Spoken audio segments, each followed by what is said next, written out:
we have an insightful panel ready to unveil the roadmap for 2024. I would like to invite all our experts to navigate us through the financial landscape, providing valuable perspectives on the year ahead. To start with, I would like to welcome our skilled moderator, Mr. Sreeram Mahadevan, who will guide us through this financial journey with expertise and finesse. I'm actually going to wait for everyone to settle, and then I think I should welcome him on stage. I'll invite him. Requesting all of you all to please settle down so that we can begin with another panel session.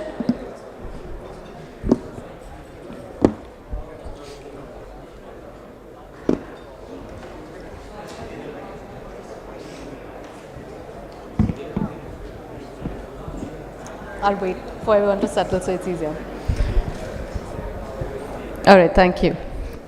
Yes, like I well mentioned, our skilled moderator, Mr. Sreeram Mahadevan, who will guide us today through the financial journey with expertise and finesse. Mr. Sreeram Mahadevan is Principal Endowment Investment Group at Azim Premji Foundation, which manages assets across asset classes.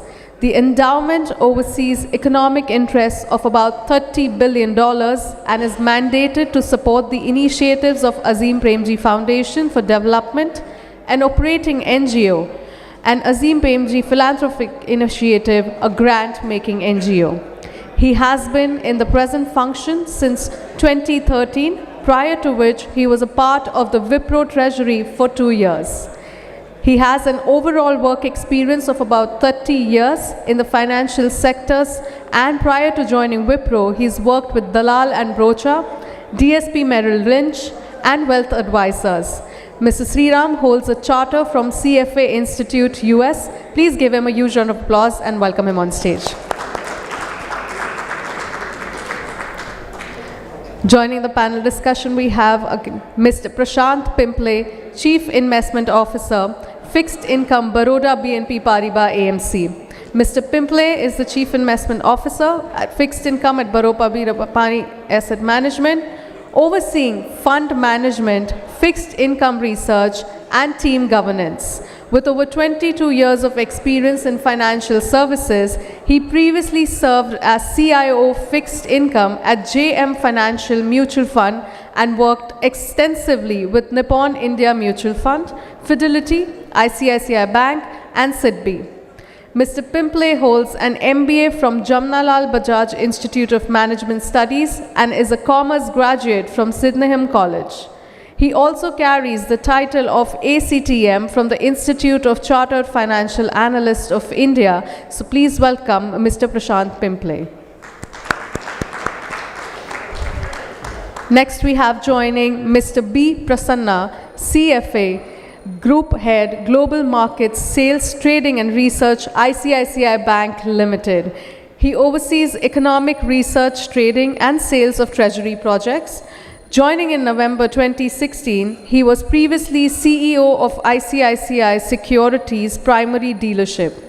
With rich experience in Indian financial markets, Mr. Prasanna has played key roles in RBI, SEBI and FMMDA committees. Holding top positions in market bodies, he is currently director on the board of ICICI Securities Limited and chairman of ISEC PDA, a chartered accountant and cost accountant. He is also a CFA Institute member. Please welcome Mr. B. Prasanna amongst us. Next we have Mr. Madan Sabnavis, Chief Economist, Bank of Baroda. He is a seasoned corporate economist with diverse experience since 1987. Holding a postgraduate degree in economics, he's worked in the fields of development banking, commercial banking, engineering, and credit ratings. With interests in human behavior, politics, and social systems, he has authored 4 books and published over 2,500 articles. Additionally, he serves on the committees for SEBI, IIBEF, and has chaired committees for BCCI and IMC. Please put your hands together and welcome Mr. Madan Sabnavis. And lastly, we have joining us on stage Mr. Manish Wadhawan, Head Global Treasury, Tata Consultancy Services Limited. He leads Global Treasury at Tata Consultancy Services, overseeing operations in 25 countries. With 28 plus years in Indian financial markets, he's previously served as MD and Head of Fixed Income at HSBC India. Mr. Wadhawan, former chairman of PDAI, has a strong track record in risk management, including serving on the RBI Derivatives Committee from 2013 to 2014. Let's welcome Mr. Manish Wadhawan on stage. I hope that you enjoyed this panel discussion, and over to all the panelists and a moderator. Thank you. Welcome everyone. Last panel of the day. It's always a tough one. Just to kind of add, at least 3 of these panelists, right, have been there to some extent when the bond markets were born. Because bond markets in India were largely born after 1991, when the fiscal dominance ended. Right? When fiscal dominance ended, when this backhanded arrangement of private placement ended, that's when bond markets actually started trading a lot more in India. We have celebrated bond markets trade for 300 crores in a day to what we are today. I guess some of them, for those who believe bond markets today are volatile, at least 3 of them have seen call rates at about 200%. They have seen treasury bill yields of about 25-26%. So I guess it's just that we saw an 18-year period where we didn't have much of a volatility. It was a volatility-less period for the last 18 months. So I guess it's quite sometimes it's quite challenging to pose questions which are to a panel like this. Madan, it's been a very tricky, tumultuous time over the last about 3-4 years, and predictions have never been easy. Right? We've had a phase of developed markets. I mean, at least academically, we've started reading about risk-free bonds. They became return-free risk for considerable time before the curve asserted itself. So, I wanted to understand. It's been a very challenging period from a macroeconomic point of view for most of the developed markets. I wanted to understand how complicated was prediction in these phases, and what's your take? No, in fact, if you look at the way in which projections were made for the world economy for 2023, I think all of us flopped quite badly. I remember when we started off, we all said there's going to be a hard landing, there's going to be a serious recession. And of course, with a bit of this schadenfreude, we said, look, India is much better because we're going to do very well and the world is going to suffer. But today what we have seen is that it's been a soft landing, and economists are very quick to turn around. I think that's where we are fast.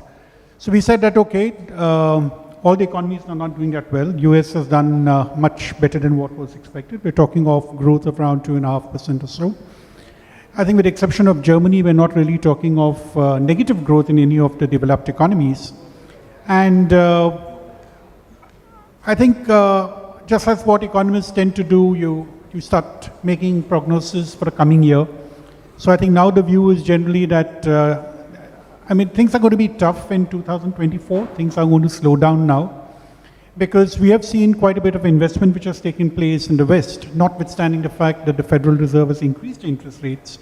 Companies have been using their own funds for that particular purpose, and therefore the economies have done better. But that will not be the case in 2024, and therefore there is going to be a case of a major slowdown. Of course, I think one is cautious. We're not talking in terms of negative growth, but definitely something from 2.5% has come down to more like 1.5 to 2%. And India, of course, will be different. And as we have seen that projections indicate that we may be above 7%. We at Bank of Baroda looking at 6.75 to 6.8%. We'll be a bit more conservative. But I think fundamentally because we are a domestic-oriented economy, we could probably buck the trend and continue to do well, though there are inherent problems which we can talk a bit later. Got it. Dwelling on, US is one super boat that kind of lifts and shapes, world economy or world growth to a large extent. Just need to understand, we have seen a phase of US go through fiscal expansion coupled with a very tight, fast-paced monetary contraction, right? How complicated does this kind of math of monetary contraction with fiscal expansion shape for asset classes in developed markets and especially in US? So actually, if you look at what the US did during the time of pandemic, and I think this was a case of all the developed countries, they actually went in for fiscal expansion. There was cash given to households. And I would be very frank to say at that point of time, I felt that the Indian government didn't do enough. And we tried to do everything through the banking system. So we actually saw lots of schemes which came out to try and revive or sort of support the vulnerable sectors. We didn't really see too many cash handouts, even though we still did run a very high fiscal deficit. But now when you look at the US economy, you've reached a situation where inflation has gone up, and we saw that in 2022 commodity prices went up. So there was global inflation. So therefore we saw this process of increasing the policy rates across the board. Maybe except Japan, we have seen interest rates go up. And it's going to be a bit difficult for them to roll back on their fiscal side. So while even a monetary policy is going to be rolled back, we are all expecting interest rates to come down. We understand that would be step by step. It's not going to be done in a hurry. And fiscal rollback will of course be more challenging, which means that there will be intrinsically certain inflationary forces on the demand side which will remain. And I think the slight difference which we have here in India is that when the Federal Reserve went up from close to 0 to 5.5%, it was something abnormal. Whereas if you look at what happened in India, 4% was abnormal. Today we are at 6.5%, which is probably the average repo rate which we had in the last 10 years. So I think it's much easier for the Reserve Bank and overall the Indian policy makers to go back without creating too much of disruption in the system. So how, Prasanna, just jumping on to you, how complicated is this? You're currently seeing a balance sheet contraction and kind of going to see a monetary expansion by, I wouldn't say money expansion, but soft rates going forward, coupled with fiscal expansion. How complicated does this math devolve when it comes to asset prices? Because very often US, not just geographically, right, even monetarily is separated from the rest of the world by two oceans. So I don't quite think they really have a bearing on, at least from their policy point of view, they will not bother too much about what's happening in the rest of the world. So yeah, before I answer that question, I wanted to just bring out one fact that you said 3 out of the 4 right, have lived to see have been right from the 90s. Time travelers. So I really don't know which of the one that you're leaving out, and all of us are busy guessing that. So very interesting point. But we try to believe that we're all young and we have not been there at that time. But anyway, so I think your first question was really interesting. In fact, it's one of the points that I've been thinking about is that everybody worth his salt has actually predicted the ongoing recession, so to speak, right from last 1 year. And the fact that inflation will fall and Fed will cut rates and all that, the same thing that we are hearing now and people are questioning is what we started the last year with as well.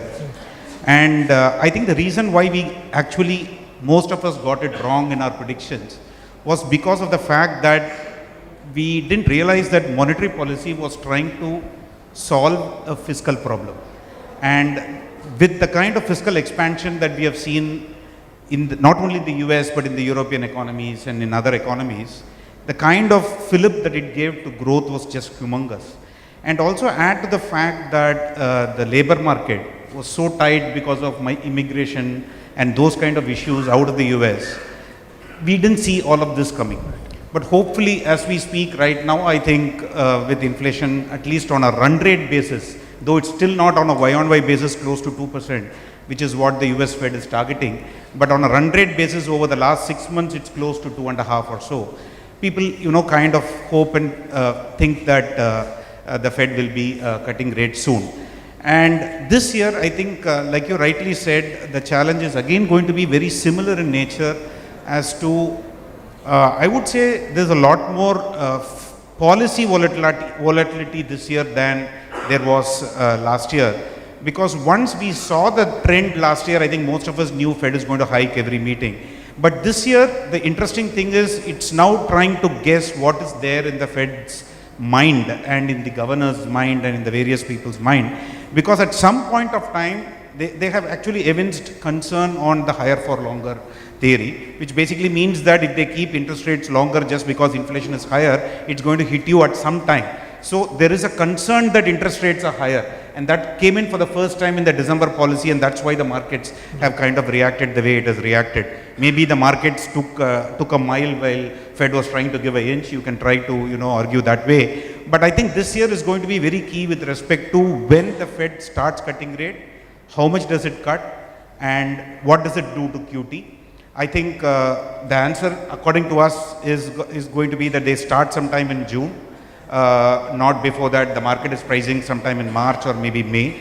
And I don't think they are going to cut as much as what the market is pricing in. Maybe if you take a 2-year period, market and the Fed can be very close to each other. But the market is front-loading a lot more cuts than what is reasonable. And QT, I think, is also a valid concern. They might probably bring it, start easing, or rather bring down the QT much earlier than what we originally thought. So yes, there are a lot of pulls and pressures on opposite directions. We can discuss as we go along, but I think it's not an easy call to take on asset prices.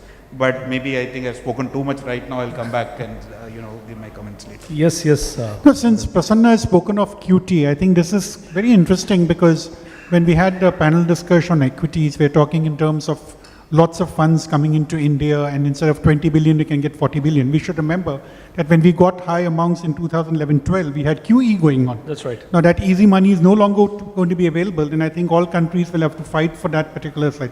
It's not a case of saying that, okay, now things are different, we're going to get large quantities into Indian markets. Absolutely. So Manish, jumping over to you, impact on asset prices, because at the end of the day, I guess you are in a corporate role, so obviously you have to take sharper calls on USD, right, and other DM currencies. And I'm reasonably sure you manage much more currency risk than anyone here in this hall. So I just need to understand your 2 bits on how you're looking at things. Thank you, Sreeram, and thanks, Suresh, for inviting me here. I first of all thank everybody. I think I can see 80% of people still sitting. I thought debt markets, 50% would be away after equity, but great to see you all. We would like to, create as much interactive session as possible. Coming specifically to you, Sreeram, I would like to mention some things. We always talk about that we learn from our past history, and for last 28 years in markets, I have only learned one thing: hindsight is the best sight. You can always think about why did this happen and what would go on. It's really, really difficult to predict the way things are, but I would like to point out some factors which have gone in the last 1 or 2 years, and what do we think. Yes, at TCS, my organization, the exposures are very large in terms of currencies. So we give a lot of time and, deliberate into strategies. The most important thing which is being talked about in the last 6 months is Fed is going to start cutting rates. I think it's a consensus call. Fed has come in December and in November and said it, that they are going to cut rates, so we should take it on face value. Whether it's 100, 125, it's anybody's guess, could be 150 also. The analysts on the street are talking about between 100 to 175 basis points. So one thing is definitely sure, that Fed is going to cut rates, but I think why is it coming? There are a lot of changes which have happened in the last 6 months. The inflation which was feared going so high, and in October, the theme was rates higher for longer. And suddenly in December, things have changed completely and saying that we are going to cut rates very, very sharply. But the other things what we are missing out is there is going to be a competitive rate cutting cycle across the world. So expect rate cuts from BOE, maybe belatedly, and Eurozone also. So interest rate differentials will not make much difference. So coming back to your USD question, that is one of the most important factors, and because equity market analysts and everybody talk about it, and flows are important. I'll give you a quick perspective of what has happened in the last 10 years in US. There is a complete underestimation what has happened after global financial crisis. The US economy has turned on a very, very different corner, and we are seeing something called, it's on, Bloomberg, lot many articles come up, US exceptionalism. They have changed their policies in terms of, if you think about the most important things, they have tweaked their fiscal policy, they have given tax incentives, they are trying somehow or the other to provide or to bring in more capital into US, into investments, and coincidentally because of this, a lot of US dollars are flowing back into US, which is evident in the returns on equity markets also. It's a very inward looking thing which they have done. Their external account is only 10% versus 40-50% of Eurozone or other countries.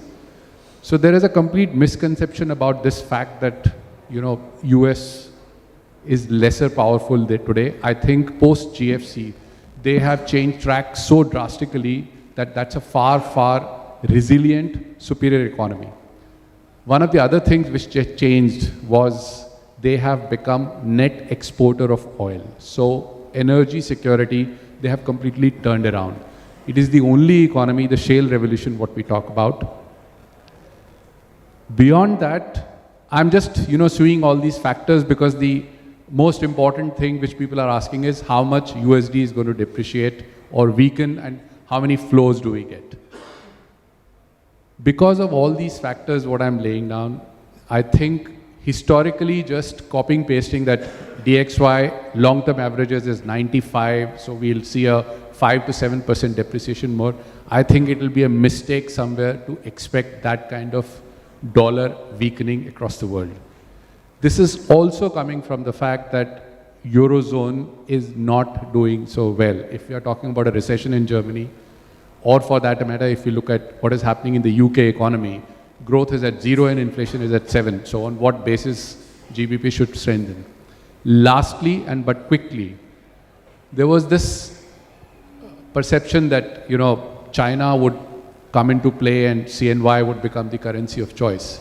But ultimately what I'm trying to say is there is a TINA factor playing up.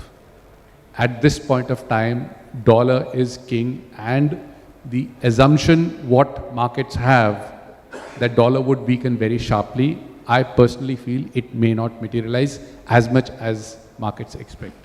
I think I'll leave it here. So I think Manish brings in a great point.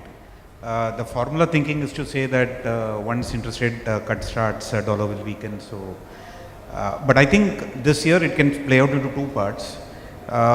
The dollar weakness story can still start when Fed actually starts cutting rates. But before that, I think the relative strength of the US economy, though it's slowing down less than, like Manish mentioned, how much Europe and other economies are slowing down. So you might have people talking about dollar weakness, but not yet coming through in dollar index still, but maybe at a later stage.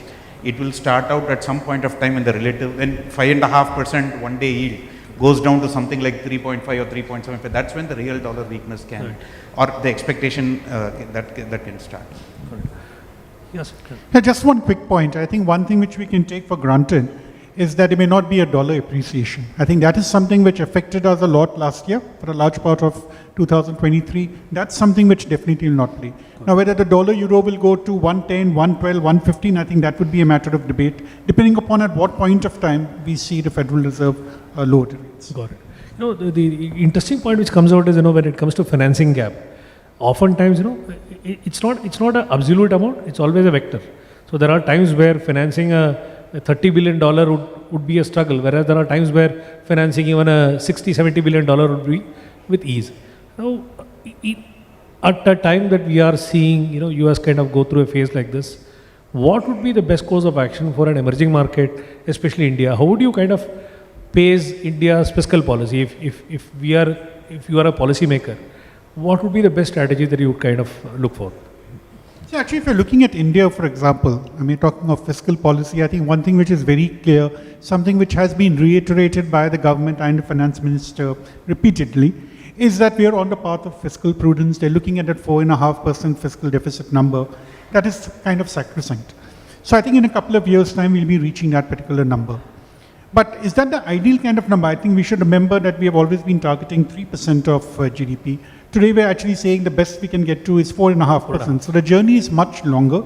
So forget about the interim budget, but I think when we have the final budget coming up in June, July, or whenever it comes out, I think there will be a continuation of moving, starting off with the fiscal deficit number, trying to reduce it, and accordingly then see, depending upon what kind of growth assumptions we have, the kind of revenue which could be garnered, and accordingly you place what your expenditures will be like.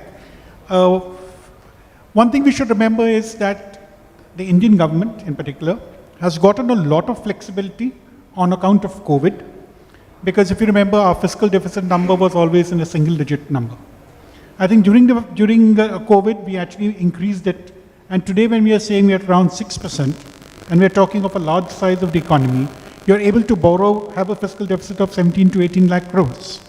Now, today, if we're going to talk in terms of reaching a 5 trillion economy, ideally 5 trillion, 7 trillion, all these fancy numbers are spoken of in conferences. But if you're talking of a fiscal deficit number of 3%, we will actually not be having a absolute number of 17 to 18 billion dollars. It will be much lower than that. Got it. I think that will be the challenge for the government as to how do you manage your expenditure. Today they're able to do everything. I have a lot of capex. I'm able to spend on social welfare. I think it's one of the biggest spenders on social welfare. Everything is possible because I have a larger fiscal number. That kind of comfort will be disappearing as we go ahead. Got it. But Madan, the 3% that we kind of touched in 2007 was primarily because of growth overwhelming our ability to spend. So if you kind of look at it, democracies in emerging markets, or probably democracies globally, right, finance their way out of a fiscal gap only by growth, which essentially means, as long as growth is intact, it's not a desire. I think it's a byproduct of a growth, right? Yeah, absolutely. So actually today we say that when growth takes place at an accelerated pace, there's automatically a tendency of buoyancy in terms of tax collections. Right. And therefore you will be able to garner more resources and you will be able to keep your borrowings under control. But the conundrum is that there are limits to which your elasticity can actually change. Like for example, today, we are not talking of a 20% growth in nominal GDP. Even the equity panel was talking of 10% growth in nominal GDP. So if you're having a 10% growth in nominal GDP, your taxes are not going to increase by 20%, they're going to grow by around 11 to 12%. In which case, there's a certain kind of limit which is there to the extent to which you can get internal resources. You will still have to depend a lot on borrowings. That's where the conundrum will arise. Got it. So is public capex going to be a casualty in this? The kind of public capex growth that we have seen in the last 2-3 years? See, I think this will be a major task for the government, because today, as I told you, we're giving free food. There's a large amount of subsidies which are being given. You're spending a lot on water, electricity. In fact, interestingly, if you look at the Niti Aayog report, which spoke about how poverty level has come down in India, it's primarily because of the welfare state. True. Every parameter on which we have improved has been financed by the government. The question is that if I have a fiscal constraint, there's an automatic limit to which I can garner revenue in the form of taxation. True. Then can I actually continue spending on welfare as well as capex? We should remember that capex is actually only 10% of the overall capital formation in the country. We tend to overstate it. We keep saying that the government is driving the economy, driving capital expenditure. The private sector has been sitting smug for the last 5 years, because if I don't see an ROI, I do not invest. True. So actually I had a contrary view to what the equity panelists were saying, that they gung-ho about investment increasing, private sector investment increasing. Look, in 2018-19, if you had called me here, I would have said, look, private sector is not investing because consumption is not rising. So that problem remains even today because we're not creating enough jobs. So the heavy lifting is being done by the government on account of this, and there are limits to which the government can do. The states are cutting back on the capex because they are constrained by the fiscal deficit number. Today, if the government of India has a 6% fiscal deficit, maybe some of the economists will crib saying that the government is spending a lot, but there's no physical constraint. States can't go beyond 3.5%. Got it. Thanks. Prasanna, you would like to add anything on the fiscal side? Democratic forces are underway. So. No, I would just say that, no, I don't know what you exactly mean by democratic forces, but I mean, to the extent that 40-50% of the population in the world are going to vote this year, I mean, beyond that, I'm not able to figure out. Maybe what you mean is that there is a lot of fiscal spending which is happening and hence a lot of borrowing. But I would say, I would kind of agree partly with what Madan had to say, and I also have to agree a little bit with what the previous panel said. I think a lot of heavy lifting has happened from the government side, but according to me, I think capital expenditure spending by the private sector has actually started. So to some extent, some crowding in is happening from that perspective. But going forward, you can't keep growing your capex at 30%, 35% every year. So next year, you're going to see some growth, maybe 15%, 20%. So the second order derivative is going to be lower. I mean, you will grow at a much lower rate, but it's nevertheless be a growth. Got it. Sorry to butt in again, because I think it's very tempting when Prasanna says that private sector investment has picked up. Because if I look at CMA data up till December, it says that private sector, overall capital intentions, that is not actual investment, is much lower than what it was last year. 80% of that intentions is coming from the airlines industry. Air India and Indigo are saying we're going to buy 500, 600 aircrafts. Where else is the investment taking place? You look at the corporate bond market, 80% of the borrowing is coming from NBFCs. There's a little bit coming from steel. There's a little bit coming from power. I assume it's coming from the renewable segment. So the private sector investment is always going to look at the return. I don't have enough consumption. I have low capacity utilization. I think all of us have our own ways of looking at capacity utilization, but if you look at the commentaries of FMCG companies, the consumer goods companies, first quarter, second quarter, partly third quarter, all of them are saying we're waiting for rural demand to revive. They all say we're going to invest, because if a company says I'm not going to invest, your share price will take a beating. Right. So I have to be positive when I'm looking forward. But the fact is that, are you putting the money on table? The answer is no. I will actually see if I'm getting a proper return. So I have a totally different view about private sector investment. It's not broad-based, where the government is spending. So look at steel, cement, yes, investment is happening. You're operating at 100 plus capacity utilization, 100% plus. But otherwise, if you look at it, companies are being a bit choosy about investing. Interesting point, in 2004 to 2007, right? Stock prices kind of incentivized large capex announcements, right? Which is not the case today, primarily because we just passed through last 5-6 years where there were a lot of retributions about companies kind of borrowing big, right? Leverage was never a good word. So probably equity markets have a different perspectives on leverage from what it was. I don't understand equity markets. I can't talk about it, but I do agree that probably equity markets look at things differently. Yeah. Prashant, this you would like to add anything on this? Sorry, I've been coming in for your question. You would like to add anything on this fiscal side? So on the fiscal, what's your take on this? Yeah. On the fiscal side, my view is, to put it simply, the revenues have been vibrant, at least in this year, and your capex has also been on the capital expenditure side. It has also increased. Similarly, for next year, what we are expecting, what we just discussed is, even the equity panel covered that there is a general trend of fiscal consolidation, and we might see fiscal consolidation starting from FY25 going up to FY26. And in that, I feel revenue will play a major part. As far as capital expenditure goes, I feel it will be normalized post-election results, I think. And that will give us a leeway of a consolidation path, and probably that also gives much help to Reserve Bank of India in changing its policy stance. I think the next is the most topical question on the bond inclusion, right? I guess it's almost like Salman Khan's marriage, right? It's to be happening. So finally, we are going to see it happen. Come June, we are going to see about $20 billion worth of money come in. Some part of it has already started kind of flowing in as active flows. We are going to see that money. How do you see it play out? Because there was a time where, when demand was not there, you saw central bank kind of absorb the bonds. Now you're going to see market demand. Do you see the reverse? I just wanted to understand. So I think just to put the numbers away first, I think you're looking at $22 billion of AUM coming. 10% of $220 billion coming in through this JP Morgan Emerging Market Bond Index, which people call as passive investors, and that starts from June and goes on till next March. So that's a done deal. As long as $220 billion of AUM still remains in June. So financing fiscal becomes a bit easier. Financing even current account becomes. I'll just come to that. Yes. So that is one. Then second thing is the Bloomberg Aggregate Bond Index. If that happens, then we could see a potential, not the emerging market index, but the aggregate bond index, global emerging aggregate bond index, that if that inclusion also happens, we'll see another $20-25 billion coming in from that. And then you have the active investors we are talking about who already put in something like $5 to $10 billion already.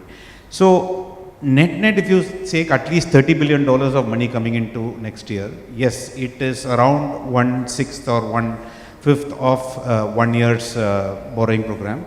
Bear in mind that the inflows are not a yearly thing. It's because the index inclusion is happening that it's a first year inclusion. After that, we get inflows based on how much the AUMs move. But I would say that how bond markets react, how currency markets react is pretty much going to be decided by what Reserve Bank of India decides on what they think is the right level of liquidity that needs to remain in the system. Now, if you were to argue that they think that I don't want too much of liquidity surplus in the economy, so let me sterilize it. The obvious sterilization tool that we'll do will be open market sales. So if they end up selling from their balance sheet bonds, then it really means it adds to the supply of bonds in the market, whereas the FPIs come in with the demand. So, but by the way, I do feel that the demand supply of the government bond market is not adverse. It is okay. It is because of the kind of money that insurance companies and mutual funds and pension funds have managed to buy, and you add on to the FPI demand. But I think the critical thing is, what does RBI do? My hope is that they need to let liquidity go into the, I'm presuming, we can maybe talk about it later, but I'm presuming that RBI changes its stance at some point of time this year. Because there will be a sweet spot when inflation is very close to 4% during the year. It might stay for 3 months and after that it might go, but nevertheless the Fed would have cut before that. We have a 4% inflation for 3 months, and it's an opportune time for RBI to start looking at a rate cut. Of course, it will be a shallow rate cut cycle. At that time, if they really decide to next year leave liquidity in the banking system, that can do a lot of good. We all talk about incremental credit deposit ratio being so high in the banking system and all that, which I think is also because the liquidity has been kept a little bit tighter by the Reserve Bank. So I do see this change happening sometime. Our expectation is for 2 lakh crores of FPI inflows to come in to fund the borrowing program, but I think 1,50,000 crores of open market operations will also happen. Net around 50,000 crores of liquidity inflow will what I think will happen. But I guess in a way, Manish and Prashant, so even this Central Bank of India selling in OMO is only a buffer for future, right? To an extent where they lighten their balance sheet, it only creates more buffers for future, as and when there's a need. Is that how we look at it, or? Yeah. So from a JP Morgan index inclusion, I think this is one of the best thing to happen to the market, and the timing is perfect. And as Prasanna said, if other indexes are going to follow, certainly the flows will be much higher. And in fact, what I see is over last couple of months or couple of weeks, we have seen already the flows trickling from the FPI side on the debt side. And even before June, when the JP Morgan index inclusion starts, we can expect some kind of flows on the FPI side through the normal route. So that also adds to liquidity. And certainly as numbers which again Prasanna discussed, I agree to those numbers. Those numbers will basically help liquidity. Currently, if you see, the liquidity is quite tight, the yield curve is quite flat, where the shorter end has gone up. But certainly with the liquidity flowing in, we will see some kind of steepness at the extreme shorter end of the curve, and that should help the money market yields going ahead. Along with I think yields and your liquidity, even your currency and CAD will get the required support. Got it. Manish, anything you want to add? I'll just like to add quickly what both of them has said. The perspective of this $20 billion is definitely known. This is a known information now. So finally, since 2015, we have been hearing this. Salman Khan didn't get married, but bonds are coming. So it is happening. This money would be there, but I'll give you an overall perspective how it is going to impact the BOP, what we think. The central bank in the last 2 years, what I've seen in the last 27 years is something very, very different, and it is giving us a lot of confidence. We are seeing a very, very confident policymaker sitting today. We saw a volatility of something like 10 to 15% in the last 2 years in currency, but INR is really stable. But what is going to happen with this 22 billion, what we talk about is, we are missing out the other point, that first of all, they have already used a lot of reserves. They would like to accumulate, and we are seeing that kind of a behavior. So I think 50% of it would get absorbed by RBI, in my view. Second thing, the important factor is the FDI flows into India.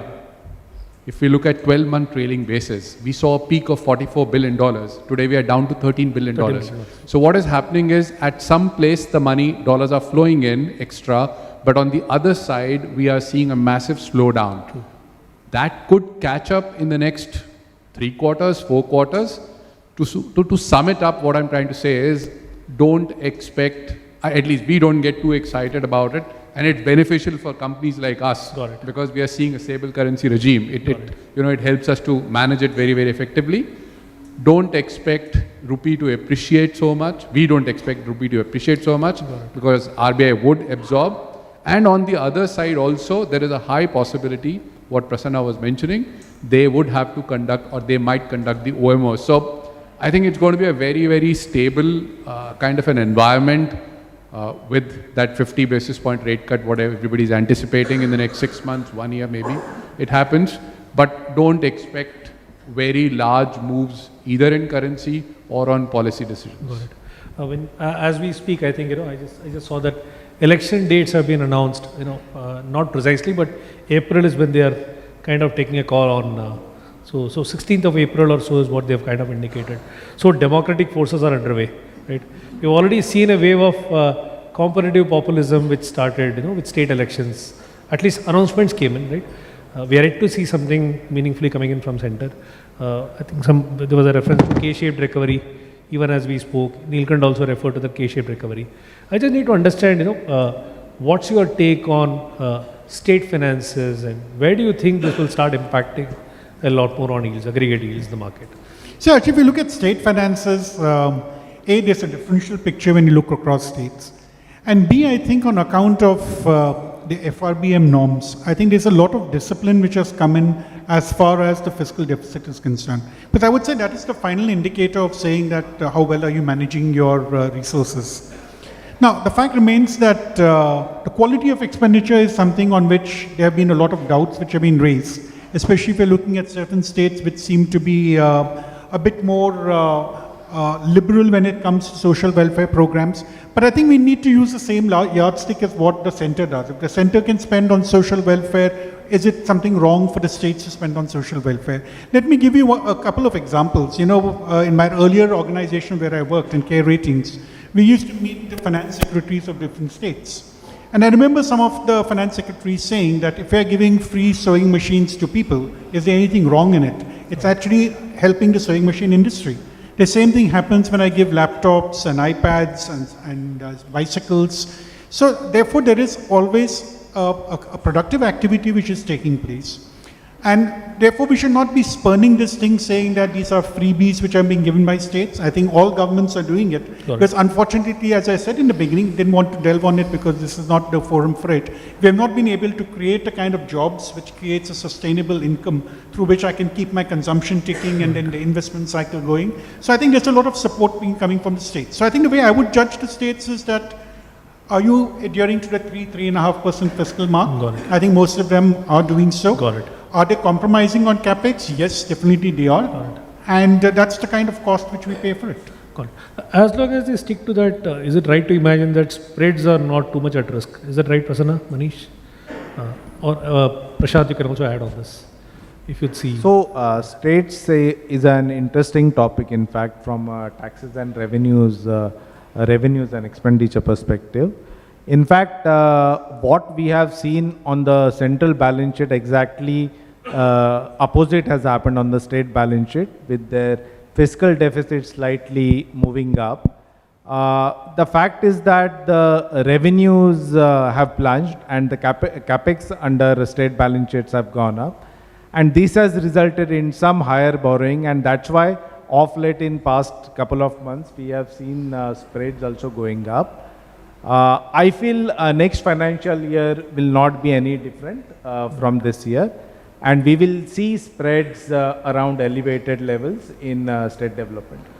Prasanna, you mentioned about private capex, at least guidances or expectations underway. So does it? Where does it leave credit spreads, Prasanna and Prashant? Mr. Madan does not agree with that view, so it's a very sticky topic for us to continue with that. But anyway, the point which I was also trying to make is that the difference between the earlier credit cycle and now is equity markets are funding a lot of the credit expansion. That is something that we need to just be careful about, not extrapolating the credit data to then figure out what's happening on the capex side. That's the limited point I have to make. But your question is on the credit spread. So when you talk of credit spreads, yeah, you'll have to talk about how much borrowing is going to come from the corporate sector. Broadly speaking, what has happened, and that's been a revelation post-COVID, is the fact that Indian financial markets have kind of grown so much, not just on the equity side, which is also a superb story, which of course a lot of pink papers write about and everybody is aware of it. But what has also happened is on the bond side, because you have the insurance companies and the pension funds coming in and putting in so much money, which was not there earlier. So I think this financialization has led to the ability of the Indian financial system to absorb a lot of supply, which was earlier not happening. Right. And where when you, earlier it used to be that if the mutual funds are not buying, the spreads just go up immediately. True. And the banks were also not participating. But now I think both banks as well as the pension funds are doing. So, and also on the SDL spreads, it's already been elevated to around 50, 55. That also impacts the corporate spread a little bit, though not fully. So net, I think the RBI's, so I don't think spreads are going to widen too much, because I think the financial system has enough money in it to kind of support it. And I think, but what can potentially happen, which is happening, is the NBFC spreads and the, you know, those kind of spreads which RBI is really targeting. There's a clear expansion. Got it. Okay. Manish, you one of those very few guys who kind of straddle both sides. You know, been in the banking side, been in a trading platform, and now in a corporate treasury. I just need to understand, you know, how different is it handling investments and money from this? And of course, it's been about 10 to 11 months since the taxation thing was implemented in mutual fund. So how are you looking at a marginal investment as we speak at this point of time? So Sreeram, I would acknowledge, yes, the managing of money in a bank and managing of money in corporate are very, very two different platforms altogether. I think the first differentiator is what is the mandate in a bank treasury and what is a mandate in a corporate treasury. In a corporate treasury, I think the bigger mandate is how do we maximize our returns. We don't have any regulatory, you know, CRRs or SLRs, anything of that sort. But the other thing which is also becoming very, very important is we have to see our safety of our own capital. So these two, I think, are the most important factors which we always take into consideration before taking decisions. Plus a bit of an advantage in terms of, because if you have a global setup, we have the option to invest world across. Got it. So in the last 1 year, frankly, I saw it as a very big opportunity for large corporations or whatever, to the extent the regulatory regime allowed us to invest in US treasuries or some kind of credit bonds also. I think those are the factors which come up in play. The mandate is also not trading. You know, it depends. You can run it as a hedge fund and you can run it as a very conservative treasury. Somewhere in the middle, I think the answer lies, wherein you take risk adjusted returns, what we always talk about. So I think these are the 2 or 3 very, very main important factors which are very different when we look at corporate treasury. And also, I think very few corporate treasuries would be actually looking as investment, because they're typically borrowing. So, but yes, today I can only say this thing that at least 50 to 100, the top corporate treasuries whom I speak to, my counterparts, the efficiency in the system is extreme. You know, nobody even leaves a penny in a current account today. And that's like the way it is being managed. It's not good news for banks, I know that. CASA is being hit. But this is what is going on. I think these are the factors which play. Prashant, I'll leave the final word to you on it's been about 10 months since the taxation change happened. We have not seen any meaningful inflows, right? I guess funds are in a good position, looking at what we just heard from the panel, right? So what do you recommend to investors as you look at it? Where would people be better off by putting their marginal rupee? Yeah. So, I mean, since last year, since the taxation have changed, I think there are 2 considerations, Sreeram. When investment happens into debt, there are 2 considerations. One is opportunity, what we just spoke about. The opportunity is fantastic, and I think people will look at it positively. And second is constant allocation.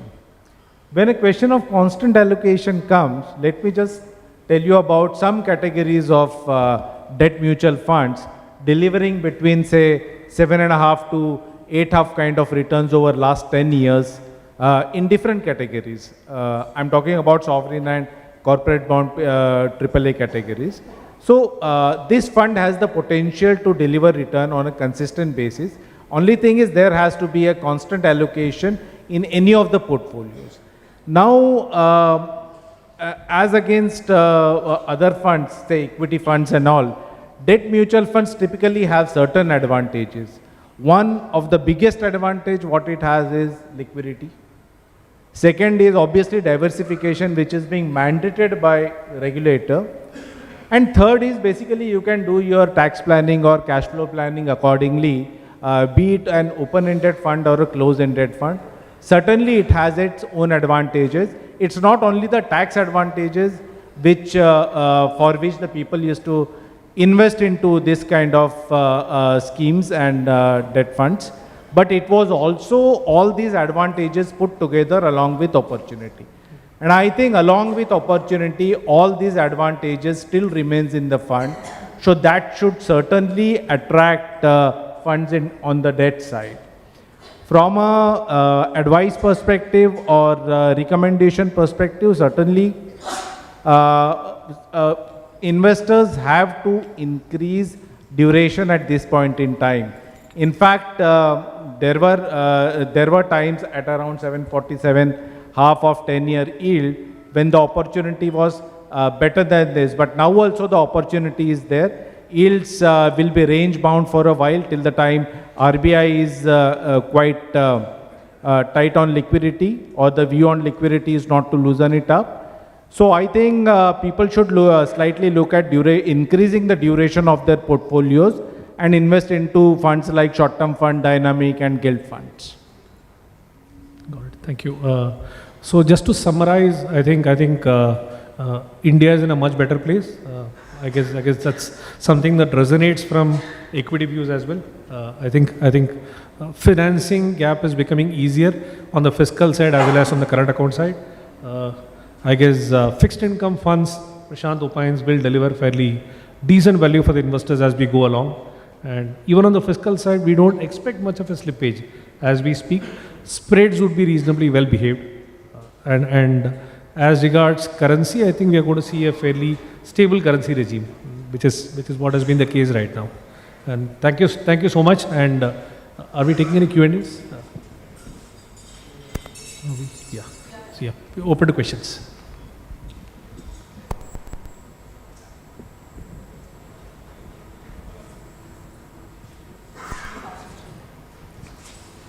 I think we have done very well. There are no questions. Hi. So my question is different. It's not on the debt market, but it's more on the flows for those corporates whose earnings or top line depends on different currency, basically the dollar-denominated currency like TCS, Wipro, Infosys, and some other exporters. When we all know that this is the amount of flows that will come, that will hit the market next year, we know to some extent that what will be the Fed cut next year. All this information is available right now.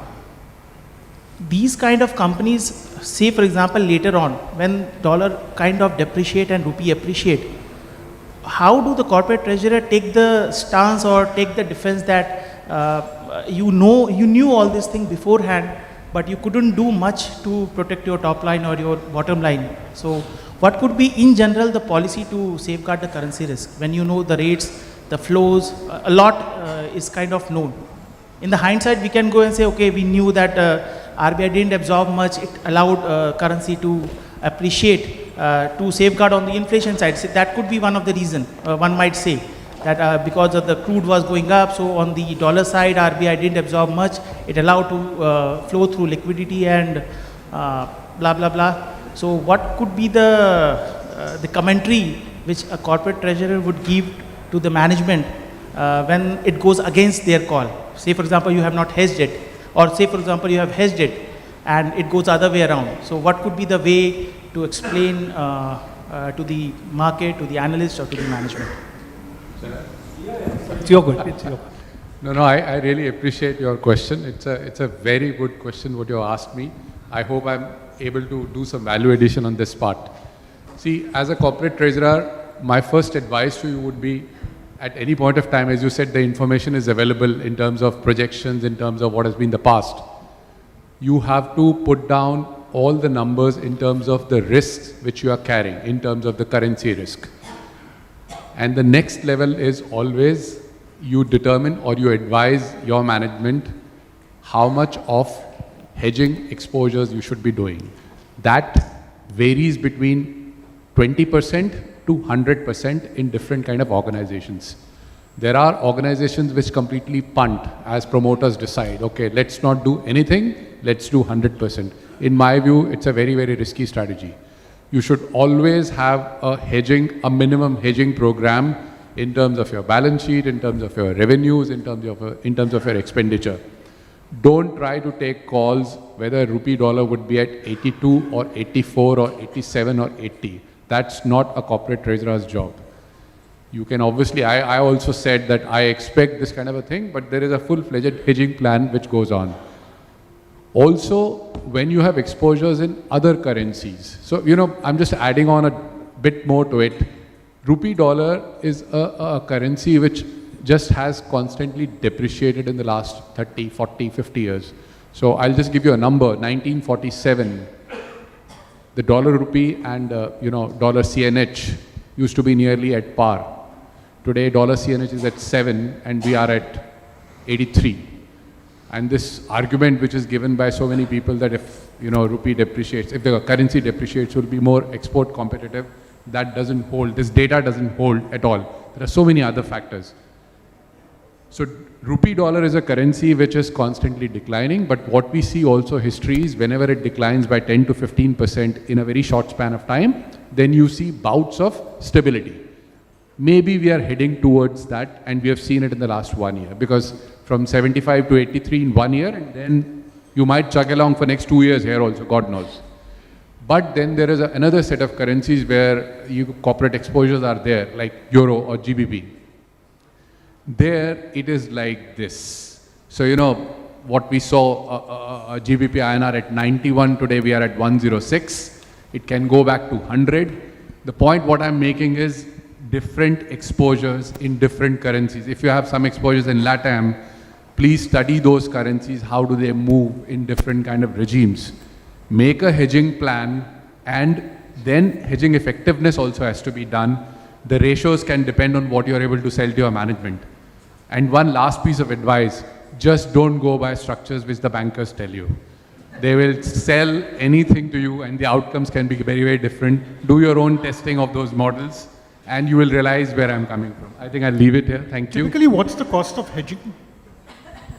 So there are zero cost structures. The bank generally tells these are zero cost structures.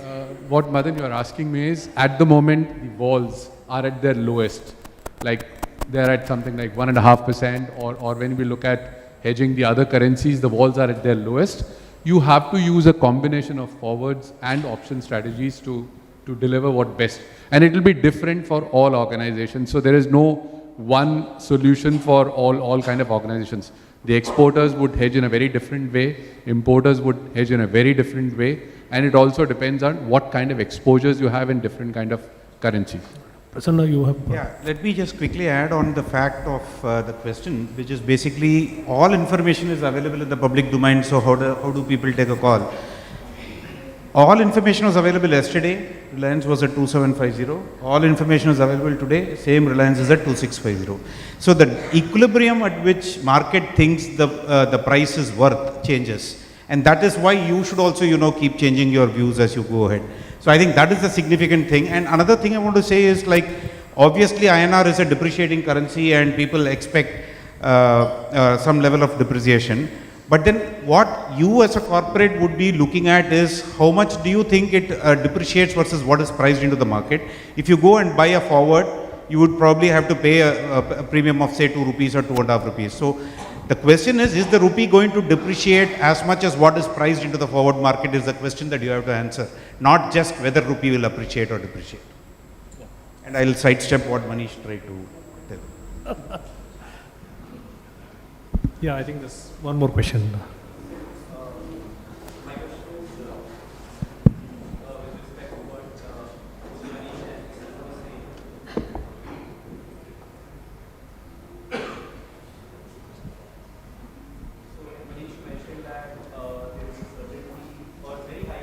probability that Fed could cut rate by 100 basis to 175. And Prasanna, you mentioned that this year could be a year of uncertainty with respect to Fed behavior. And the question which I have is that this is the first election going to be in US after decades where inflation is going to be one of the agendas. And there are two variables which I wanted to, which are a little contradictory. One, if you see the equation between President Trump and US Fed, it was a very acrimonious equation at one point of time, while President Biden has been very supportive, or it has given free hand to Fed. Has the Fed's commentary been taken in a very, very overjoyous and optimistic way? Because US can't afford to have an inflation when the probability of the sitting president is very, very weak. And when it starts reversing, if the narrative changes, could it be more damaging for the market than what it has been beneficial in last couple of months? I think to answer to your question, there are confluence of factors which have happened in US. One, the Fed or the policymakers did not expect this kind of fall in inflation. Now you can say because they kept the monetary policy so tight, on the other hand the fiscal was so loose, but still it is happening. So I think there are some things in terms of projections which have changed because of energy prices and because of overall, price stability what is throwing up. But I would also like to acknowledge, at least this is my reading, that there is a part of political economy which is playing up. Why I said was Fed is going to cut, because I've heard it from the Fed governor. He has said, I will cut rates. And there is a saying in markets, don't fight the Fed. So I'm just accepting it that they will cut rates. And there is no means, you can argue whether they should do it, because there is another, section in markets which talk about that fiscal policy is so loose, the dollar is just going to blow up and whatnot, but nothing of that sort has happened. We have not seen a recession. We have not seen so-called hard landing, although I never understand, Madan, what is hard and soft. But things are just going on, chugging along pretty fine. The earnings from tech sector has been pretty decent. Even now, what we have seen, the overall, S&P was being targeted by some analysts at 3,500. The other was at 4,800. So one of them have got it right. There is a political economy which is playing up. Fed has given it in the election year. So I think we should pursue our objectives, taking into consideration that 100 to 125 basis point of rate cut would happen. Now, how does that, culminate into currencies or your exposures? That I think you would take a call on. So just a view on this, I would tend to believe that central banks generally behave independently. We hear a lot of noise about what the president or the government may be saying, trying to influence the Federal Reserve or the Reserve Bank's decision. But we should remember it's a committee which decides on it. And a committee cannot really be influenced by what the president feels. And fortuitously, given the fact that inflation is going to come down, and I think one of the main reasons why inflation has come down is because commodity prices, global commodity prices have eased. And today when we are talking of a situation where the global economy is going to stagnate or maybe slow down, commodity prices are going to remain benign. And I think a positive factor which has come out is that the Israel problem hasn't really led to crude oil prices going up. And I remember when when the Israel attack and the Hamas attack took place, I think everybody said 120, 130 for crude oil, but I think we are going well below 80. So I think the global economy has absorbed it. So even in case President Trump has some kind of an influence, I think conditions are such that there won't really be any inherent conflict. That's pretty much it. Hi, I'm Dheeraj from IRIT. And thank you so much, gentlemen, for wonderful insights on debt markets and the way forward. I have a couple of questions. One of them you've partly answered any which ways. Assuming that Fed starts cutting rates very aggressively, is that going to force RBI's hand in, contrary to the expected shallow rate cut over a period of time? Is that going to force RBI's hand to front-end the rate cuts as well? One. You would like to go for it, Prashant? And my second question is mostly on the sub-AAA corporate bonds. You expect the spreads there, given the liquidity remaining tight and pending until the rate cuts actually starts to happen, you expect the spreads to widen, especially in the AA and A kind of corporate bonds where typical wealth managers have a large forte there. So So I think on the first question, if the Fed is going to cut aggressively, then whether the RBI will follow suit. RBI has been publicly stating that they form the policy based on what their domestic targets and parameters are.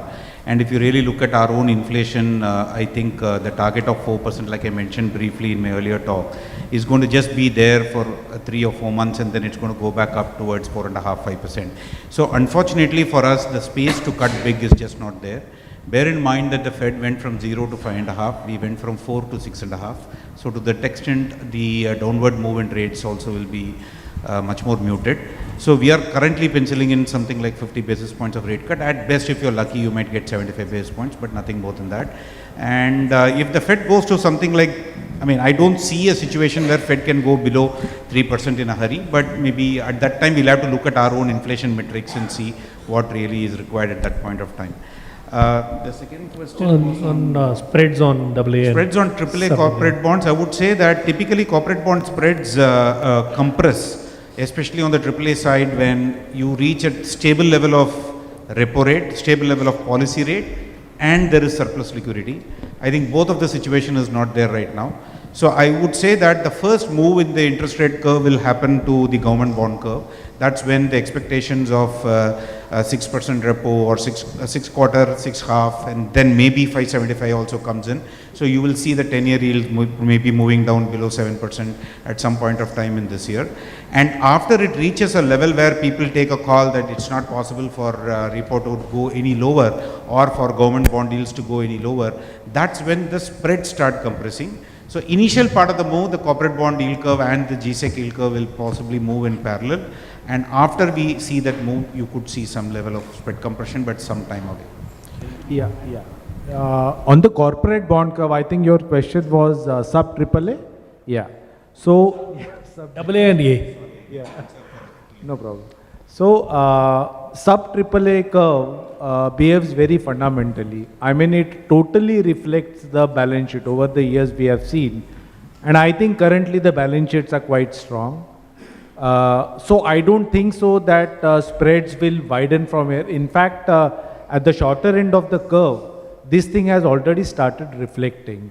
If you look at the spreads between AAA and non-AAA, it has compressed. Similarly, I think if the strength of the balance sheet is reflected quarter on quarter, I think the spreads will not widen from here. It will be a total reflection, as Prasanna said. If the absolute yield comes down on the sovereign curve followed by corporate bond AAA curve, I think the same will be reflected in sub AAA also, wherein I don't have expectation of the spreads widening from here. I guess on a happy note with that, we'll probably end this panel discussion. I mean, generally in fixed income, what's bad for the economy is always good for fixed income market. But I guess we are discussing a Goldilocks situation where it's very good for the economy and is very good for fixed income market. Thank you so much. Thank you. Thank you.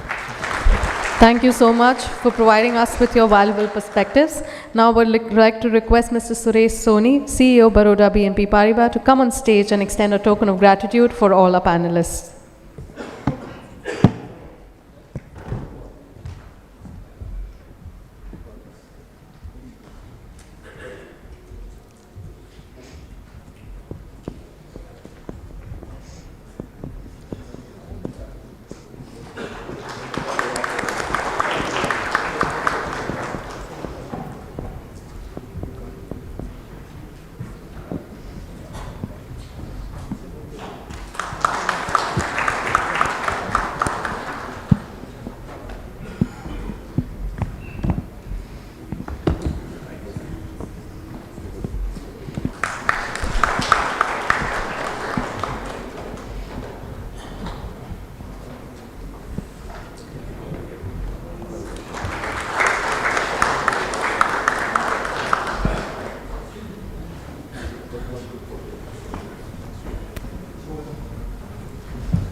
Can we have a huge round of applause for all our esteemed panelists?